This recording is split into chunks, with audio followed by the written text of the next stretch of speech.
বাংলাদেশের নবনিযুক্ত অন্তর্বর্তীকালীন সরকারের ডাক, টেলিযোগাযোগ ও তথ্য প্রযুক্তি মন্ত্রণালয়ের দায়িত্ব পেয়েছেন বৈষম্য বিরোধী ছাত্র আন্দোলনের সমন্বয়ক নাহিদ ইসলাম।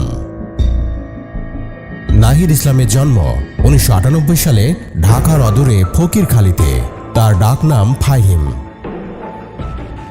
2014 সালে ঢাকার দক্ষিণ বনশ্রী মডেল হাই স্কুল থেকে এসএসসি পাশ করেন তিনি। সরকারি বিজ্ঞান কলেজ থেকে 2016 সালে এইচএসসি পাশ করে ভর্তি হন ঢাকা বিশ্ববিদ্যালয়ের সমাজবিজ্ঞান বিভাগে। তিনি 2022 সালে অনার্স পাশ করেন। নাহিদ ইসলাম একই বিভাগে মাস্টার্সও পড়েন। নাহিদের ছোট এক ভাই রয়েছে। এছাড়া ব্যক্তিগত জীবনে তিনি বিবাহিত।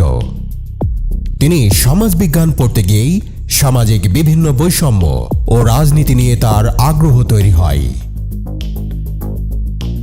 বিশ্ববিদ্যালয়ে ভর্তি হওয়ার পর থেকেই তিনি রাজনীতিতে যোগ দেওয়ার ব্যাপারে আগ্রহী ছিলেন, কিন্তু কোনো রাজনৈতিক দল পছন্দ না হওয়ায় এই ইচ্ছা পূরণ হয়নি। নাহিদ ইসলাম 2018 সালে কোটা সংস্কার আন্দোলনে অংশ নিয়েছিলেন, তবে নেতৃত্বে ছিলেন না। আন্দোলন চলাকালে নাহিদের এক সহপাঠী ও সিনিয়র শিক্ষার্থীকে সাদা পোশাকে পুলিশ তুলে নিয়ে গেলে নাহিদ আন্দোলন গড়ে তোলেন। তখন বিশ্ববিদ্যালয় প্রশাসন ও শিক্ষকদের বাধার মুখে পড়তে হয় নাহিদকে। 2019 সালে ডাকসু নির্বাচনে নুরুল রাশেদ ফারুক প্যানেল থেকে নাহিদ নির্বাচনে অংশ নেয়। নাহিদ সংস্কৃতি সম্পাদক পদে নির্বাচন করে। নির্বাচনে তিনি জয়ী হননি। পরে মতবিরোধের কারণে ছাত্র অধিকার সংরক্ষণ পরিষদ থেকে বেরিয়ে আসেন।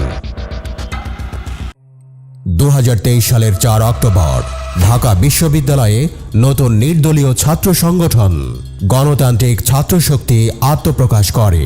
এর কেন্দ্রীয় সদস্য সচিব ছিলেন নাহিদ ইসলাম।